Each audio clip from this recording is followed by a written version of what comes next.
धन्यवाद शर्मा जी। मित्रों, ये आज की प्रेस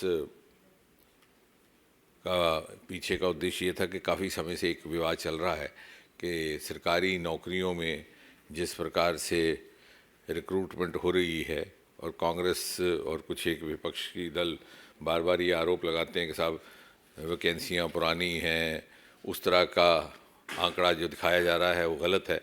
तो हमने to set the record straight आपके समक्ष एक छोटी सी एक्सरसाइज करके उसको प्रस्तुत करने का प्रयास किया है। मोटे तौर पर संक्षेप में यदि एक वाक्य में मुझसे पूछें तो मैं ये कहूँगा कि यूपीए की सरकार के दौरान क्या हुआ और इस सरकार के दौरान क्या हुआ, उसका सबसे उपयुक्त तरीका ये होगा कि थोड़ा सा तुलनात्मक विश्लेषण हो कि 2004 से लेकर के 9 वर्षों में 2013 तक कैसा रहा दृश्य और फिर 2014 से लेकर 2023 तक।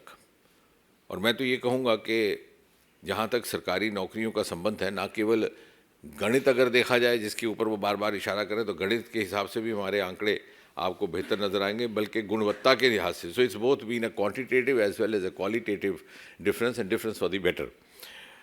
ये एक पत्रक है, आपको हम वितरित भी कर देंगे। अगर कुल मिला के देखें जाए तो पिछले जो पहले 9 वर्ष थे यूपीए सरकार के, उसमें 6 लाख और 2045 रिक्रूटमेंट्स रहीं।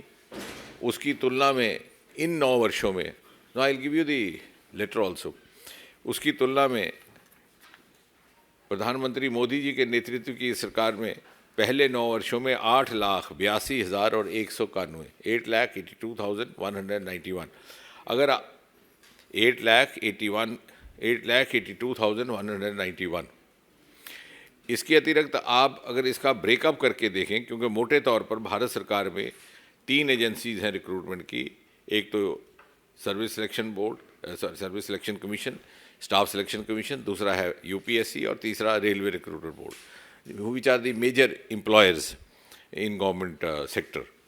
तो अगर आप स्टाफ सिलेक्शन कमीशन का देखें तो 2004 से 2013 का आंकड़ा है 2,07,563, 2,07,563, जबकि मोदी जी के नेतृत्व की सरकार का 9 साल का आंकड़ा है 4,06,91, विच मीन्स 4,00691, लगभग दुगना। And this is the largest employing agency because it employs at all the different levels, the low grades levels also, B grade, C grade, across the country.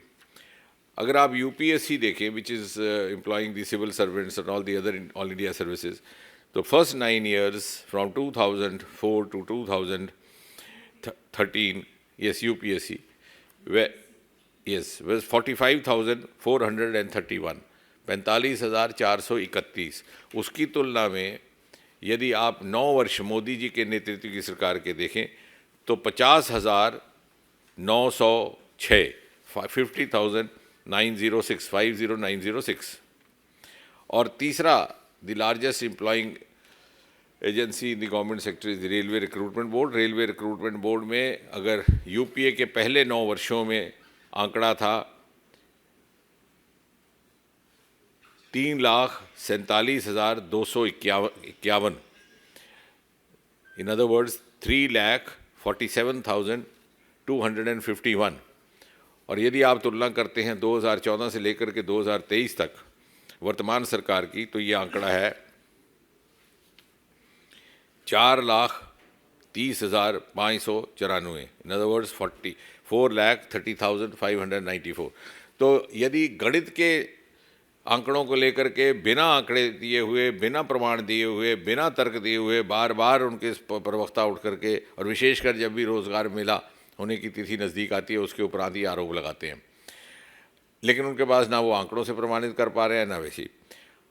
इसके अतिरिक्त जहाँ तक प्रमोशंस का संबंध है, वो भी आपको जान करके हैरानगी होगी कि यूपीए की सरकार में प्रमोशंस रुकी पड़ी थी कई वर्षों से, कहीं सब जुडिस, कहीं कोर्ट के कचहरी के झगड़े, कहीं डिपार्टमेंटल डिलेज। इस सरकार ने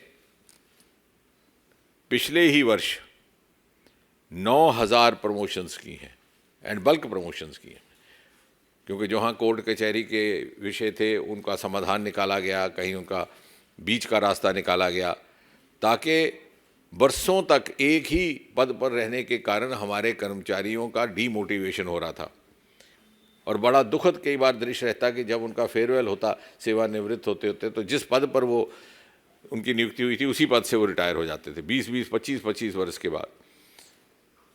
तो ये जो नया रिफॉर्म लाया या जो नया सुधार हुआ, it's not only in the form of governance reform, it has a huge socio economic impact as well. उनकी सैलरी, उनकी पेंशन, उनकी सामाजिक स्तर, उनका सामाजिक समाज में जो उनका स्थान है या इज्जतमान है।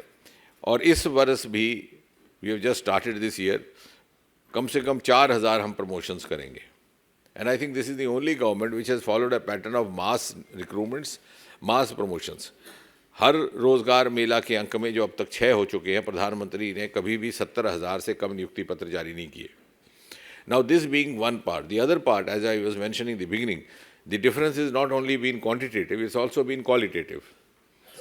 क्वालिटेटिव ये कि सरकार ने आते ही एक वर्ष के भीतर, और प्रधानमंत्री जी ने लाल किले से आह्वान किया था स्वतंत्रता दिवस के अपने संबोधन में कि क्या हम सरकारी पदों में नियुक्तियों से इंटरव्यूज़ को समाप्त कर सकते हैं।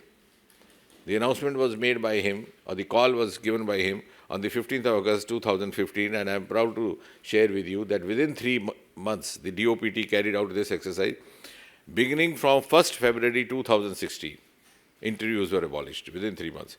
Some of these states took a longer time to adopt this rule. और उससे पारदर्शिता भी आई, भेदभाव, भाई भतीजावाद होने की गुंजाइश खत्म हुई। कहीं लेन देन की शिकायतें आती थी, वो भी होता था। हमारे पास कई बार बहुत एक दुखद इस तरह की भी जानकारी रहती कि साहब किसी उम्मीदवार को 100 अंक प्राप्त हुए हैं रिटर्न में, उसको इंटरव्यू में 5 नंबर दे के छोड़ दिया गया, और जिसको लेना था, जिसके साथ पक्षपात करना था लिए। अब we have a level playing field and you would see, if you, I would rather invite you कि जो हमारे रोज़गार मेला के माध्यम से जो नए नियुक्त हो रहे हैं हमारे कर्मी, उनको आप मिलिए, उनसे इंटरव्यू करिए, किस प्रकार से मेरिट में भी इजाफा हुआ है, और जिस संदर्भ से वो आ रहे हैं, from ordinary background, sometimes from low middle class, sometimes first generation सरकारी नौकरियों वाले। तो that, in other words, quantitatively also this government has performed better in the last 9 years compared to the earlier first 9 years of the UPA government, and qualitatively also। इसके अतिरिक्त दूसरा सुधार, self attestation हुआ करता था एक, कि आपको जाकर के अब हर गेस्टेड अफसर से अपने दस्तखत कराने, और जो गांव देहात में रहने वाले हमारे उम्मीदवार थे उनको ये भी एक दिक्कत रहती कि कहाँ से गेस्टेड अफसर उनको उपलब्ध रहेगा। कईयों ने तो कभी गेस्टेड अफसर देखा ही नहीं था कि 2 कान होंगे, 4 नाक होंगे, कैसा होगा। सरकार 26 मई 2014 को शपथ ग्रहण करती है। सितंबर मास तक इस नियम को समाप्त कर दिया गया, which was I believe a dubious legacy of the British empire. Somebody would answer why couldn't have been done earlier. और उससे एक संदेश गया देश भर में कि मोदी जी के नेतृत्व में एक ऐसी सरकार ने अब बागडोर संभाली है जिसमें इतनी क्षमता है, इतना कॉन्फिडेंस है कि वो अपने देशवासियों पर विश्वास कर सके, अपने नौजवानों पर विश्वास कर सके। इसके साथ साथ to improve the level of performance, capacity building, पहला बार एक प्रयोग हुआ है मिशन कर्मयोगी का। यू हैव अ मॉड्यूल, और जितने भी हमारे नए रिक्रूटमेंट हासिल करते हैं रोज़गार मेला में, उनको साथ ही साथ वो मॉड्यूल का भी विकल्प उपलब्ध करवा दिया जाता है, so that they can train themselves for the new responsibility. और ये उन लोगों पर भी लागू होता है जो पहले से सरकार में हैं। जब कभी से स्थान परिवर्तन हो जाता है, कभी पदोन्नति हो जाती है नई असाइनमेंट जाने के लिए, वो रातों रात अपने आप को कैपेसिटी बिल्डिंग कर सकते हैं। इसी प्रकार प्रिवेंशन ऑफ करप्शन एक्ट 1988 में बना, 30 साल के बाद उसमें संशोधन लाया गया, और अनेकों प्रावधान जो वर्तमान समय के अनुकूल समझे जाते थे। उदाहरण के तौर पर रिश्वत लेने वाले के साथ साथ रिश्वत देने वाले को भी आरोपी ठहराया गया, ताकि while prime minister Modi is following a policy of zero tolerance against corruption, at the same time the well performing officers performing with honest and integrity should not feel intimidated and should have an opportunity to perform to the best of their abilities। CP grams का हमारा है एक, जिसमें बहुत बड़ी एक success story है, which the other countries and the other civil service of other countries are coming here to actually watch and observe. हमारे यहाँ जो ग्रीवेंस सेल हुआ करता था, सारे साल भर में पूरे देश से मात्र और मात्र 2 लाख कंप्लेंट्स दायर होती थी। It is a very small number considering the vastness of this country. क्योंकि कहीं कहीं वो वेबसाइट विजिट ही नहीं होती थी, कभी कहीं जवाब नहीं होता था, उसको कंप्यूटराइज कर दिया गया, ऑनलाइन कर दिया गया, टाइम बाउंड 5 दिन के अंदर अंदर शिकायत का निवारण करने का एक व्यवस्था कायम की गई। आज स्थिति ये है कि लगभग 20 लाख ग्रीवेंसेस हर साल आ रही हैं, because people are finding us responsive, prompt, timely. और इतना ही नहीं, अभी पिछले बरस क्योंकि हमें लगा कि केवल ऑनलाइन है तो इसमें ह्यूमन इंटरफेस भी है, we have also started a help desk, human help desk. शिकायत के निवारण के बाद उसके साथ एक ह्यूमन बीइंग, एक कर्मचारी हमारा उससे बात भी करता है, आगे क्या करना है उसके लिए उनकी काउंसलिंग भी कर सके।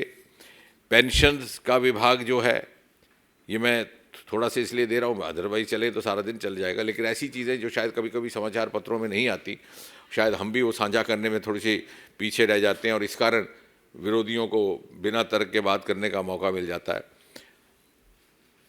Pension reforms, the biggest pension reforms have happened from the point of view of the Elder citizen and the women citizen.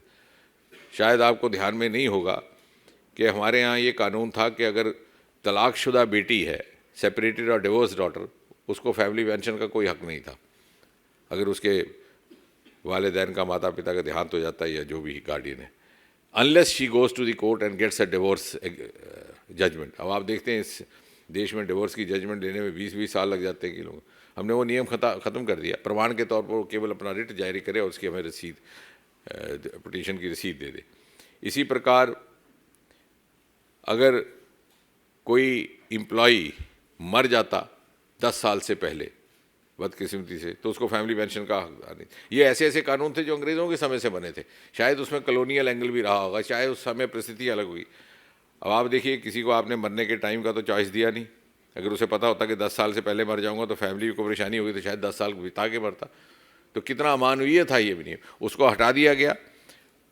और जब भी अगर किसी की अकस्मात मृत्यु हो जाती है बदकिस्मती, तो उसकी फैमिली पेंशन को उतनी ही पेंशन मिलेगी जैसे उसको वैसे मिलनी थी, अगर कोई उसके लिए किसी प्रकार का भेदभाव नहीं। मिसिंग एम्प्लॉयज़ एक ऐसा भी कानून था, पुराने ज़माने से चल रहा।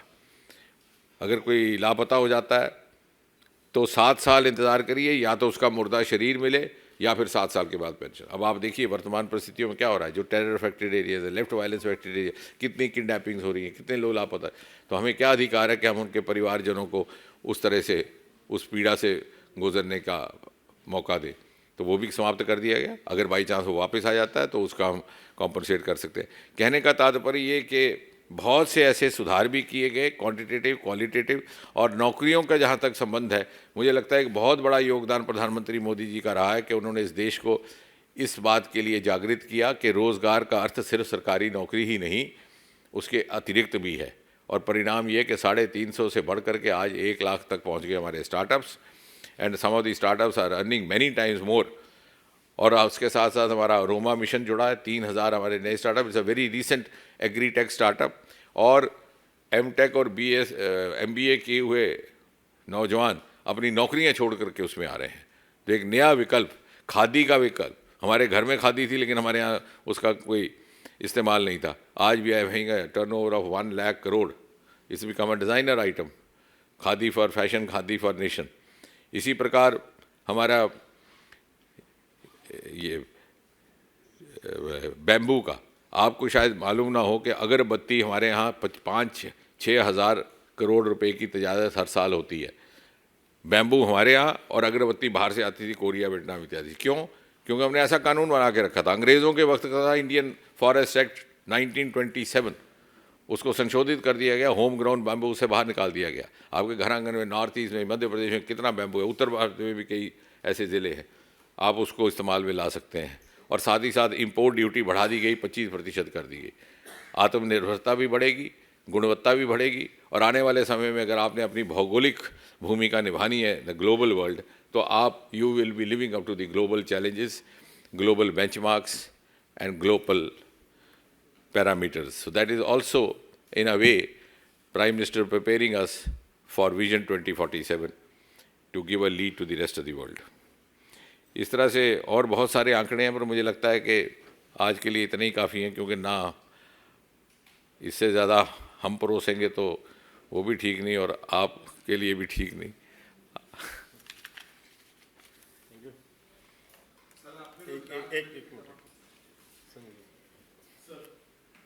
मेरे दो सवाल हैं। एक तो देश की आबादी 140 करोड़ के ऊपर पहुंच चुकी है। आपको लगता है कि जिस मात्रा में आप लोग नौकरियां दे रहे हैं वो पर्याप्त है? क्योंकि बेरोजगारों की संख्या काफी बड़ी संख्या में बढ़ती जा रही है। दूसरा, सर, राहुल गांधी ने जो आरोप लगाए कि कई सारे कॉर्पोरेशन BSNL, LNT, NTPC लगभग 50 लाख पद खाली पड़ा। नहीं, इस प्रश्न का उत्तर दो भाग में। पहली बात तो ये है कि हम ये ना समझें कि हम 140 करोड़ हो गए तो हमें नुकसान हो गया। We can use our population as a dividend, as a profitable dividend. अब क्या हुआ कि हमारे यहाँ, वो भी आपके लिए रोचक बात होगी, number of pensioners has increase compare to number of serving employees.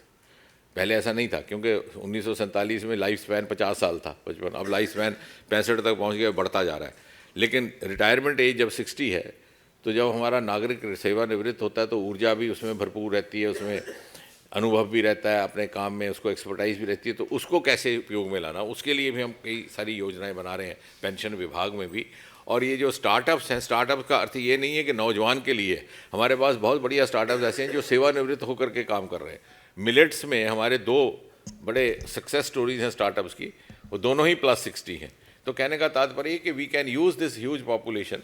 एक तरफ हमारे यहाँ क्या है कि अगर आप परसेंटेज देखें तो 70% below age of 40, total number देखें तो एल्डर सिटीजन भी बढ़ रहे हैं। तो उस सारे को अगर हम ध्यान में रखें, और नौकरियों का वही उत्तर जो मैंने पहले कहा कि हम रोज़गार को सिर्फ नौकरी ना समझें। नौकरी, सरकारी नौकरी, तनख्वाह याफ्ता नौकरी जिसको कहते हैं, सैलरीड जॉब की तुलना में जो नए विकल्प लाए हैं मोदी जी ने, उसमें शायद और भी कई आमदन के बायोटेक स्टार्टअप्स पहले केवल 50 होते थे, आज बढ़ कर के 6000 हो गए। हमारे जो अनएक्सप्लोर्ड रिसोर्सेज थे, हिमालयन रिसोर्सेज, एरोमा मिशन, ये सारा हिमालय का, या ओशन रिसोर्सेज, पहली बार ओशन पर काम शुरू हुआ। डीप सी मिशन का प्रधानमंत्री ने लाल किले से घोषणा। तो ये ऐसे कुछ क्षेत्र है जो हमारी अर्थव्यवस्था में भी वैल्यू एडिशन करेंगे, जो एम्प्लॉयमेंट भी जनरेट करेंगे, और साथ में हमें ग्लोबल रोल भी देंगे। विकास जी, एक मिनट हो गया, एक ही क्वेश्चन हो गया। मेरा सवाल है कि आपने पेंशन सुधार की बात की। इस समय देश में देखा जा रहा है कि पुरानी पेंशन योजना को लेकर के राजनीतिक बयानबाजी हो रही है, चुनाव में आश्वासन भी दिए जा रहे हैं। केंद्र सरकार इसके बारे में क्या? नहीं, इसमें अभी मैं नहीं उलझूंगा, क्योंकि अभी कुछ इस प्रकार की कोई जब नई डेवलपमेंट होगी तो आपके साथ हम स्वयं साझा करेंगे। दोनों ही जो स्कीम्स लाई गई थी, जनहित को और जन राय को लेकर लाई गई थी, और जिसको जो सूट कर रहा है उस हिसाब से वो कर रहे हैं। लेकिन जैसे जैसे आगे बढ़ेंगे, जो भी उचित लगे उस प्रकार से कार्रवाई की जाएगी। डॉक्टर साहब, जयराम रमेश कांग्रेस पार्टी के वरिष्ठ नेता हैं, उन्होंने कहा है कि गीता प्रेस को अवार्ड देना ठीक वैसा ही है जैसे नाथुराम गोडसे और सावरकर को सम्मानित करना। इसमें गीता प्रेस ने 1 करोड़ की जो राशि है वो भी लेने से इनकार कर दिया कि सम्मान लेंगे लेकिन राशि नहीं लेंगे। आपने खुद ही उत्तर दे दिया। नहीं, आपने बहुत अच्छा उत्तर दिया। देखिए, पहली बात तो यह है, गीता प्रेस भारत की संस्कृति से जुड़ी है, हमारे इतिहास के साथ जुड़ी है, हिंदू मान्यताओं के साथ भी जुड़ी है, और जैसे आपने कहा कि अफोर्डेबल लिटरेचर का निर्माण करती है, घर घर में वो पहुंची हुई है। और इसके ऊपर आरोप कौन लोग लगा रहे हैं, मैं अभी तर्क की बात कर रहे थे, जो कह रहे हैं कि मुस्लिम लीग सेकुलर थी। ये भी तो कुछ दिन पहले कहा। ये भूल गए कि मुस्लिम लीग ने क्रेडिट लिया था पाकिस्तान बनने का। मुस्लिम लीग ने ही 2 नेशन थियरी दी इस देश को। मुस्लिम लीग ने ही बंटवारा करवाया, और उस समय करवाया कि जब बहुत से मुस्लिम बुद्धिजीवी वो इसके खिलाफ थे। प्रोग्रेसिव राइटर्स फ्रंट बना था, जिसके सदस्यों में प्रमुखता कुछ लोग साहिल लुधियानवी थे, जानिसार अख्तर थे, कैफी आज़मी थे, शबाना जी के पिताजी। उन्होंने विरोध किया था, और जब बंटवारा हो गया, उनकी ना सुनी गई, तो साहिर ने एक नज़म लिखी थी कि वो वक्त गया, वो दौर गया, जब 2 कौमों का नारा था, वो लोग गए इस धरती से जिनका मकसद बंटवारा था। इतना वो परेशान होकर उन्होंने लिखा। यानी वो मुस्लिम लीग सेकुलर हो गई, जिसने मुसलमानों की भी नहीं मानी, बुद्धिजीवियों की, और देश को तोड़वाया और पाकिस्तान बनवाया और उसका क्रेडिट लिया।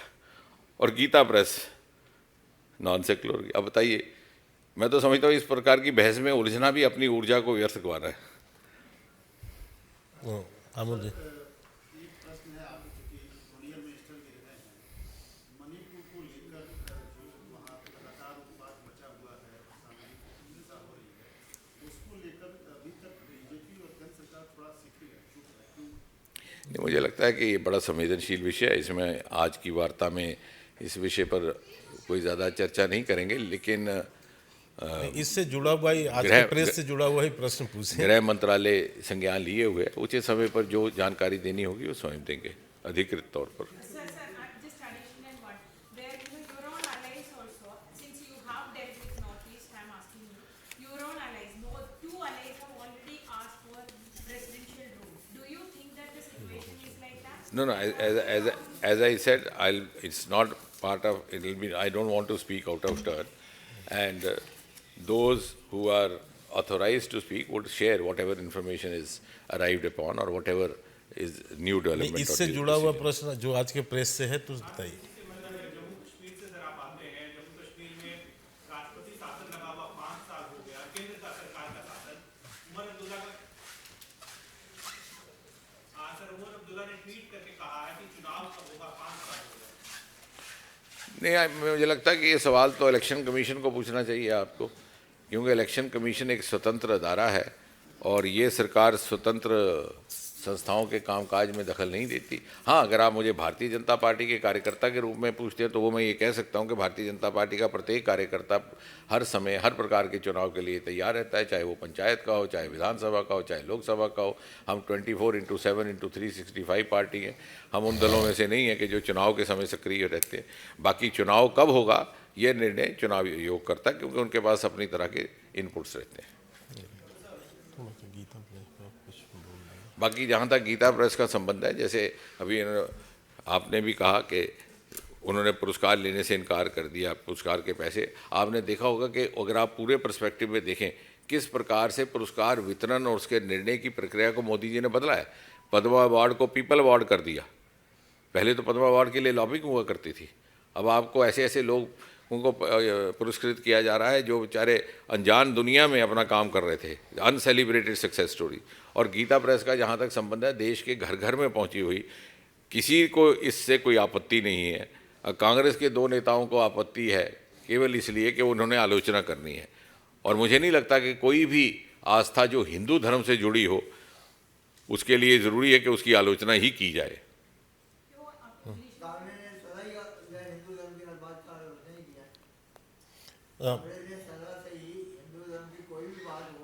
ठीक है, और ये केवल हिंदू धर्म हो, भारत की संस्कृति से जुड़े हुए, हमारे इतिहास से जुड़ा है।